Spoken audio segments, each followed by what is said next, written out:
ඔය අජාසත් බුදුරජාණන් වහන්සේ ළඟට දවසක් ඇවිල්ලා බණ අහනකොට බුදුරජාණන් වහන්සේ වදාලා තාන්තා නොමරා හිටියනම් ඔය අජාසත් මේ ආසනයේදී මද සෝහන් වෙනවා කියලා. සෝහන් වෙන්න පිනක් තිබ්බා පියා මරපු පාපෙන්. අන්න බලන්න මාර්ගඵල ලබන්න පින් තිබ්බා.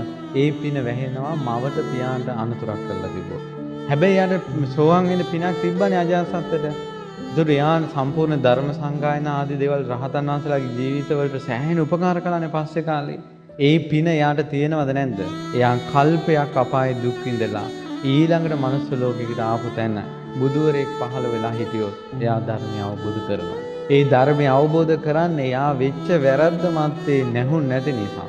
එහෙනම් ඔබත් සමහර අය ඇවිල්ලා කතා කරනකොට තේරෙනවා පුංචි දේවල් හිතා ජීවිතේම අඳුරු කරගෙන ඒවා ඔක්කොම අතහැරලා දාන්න.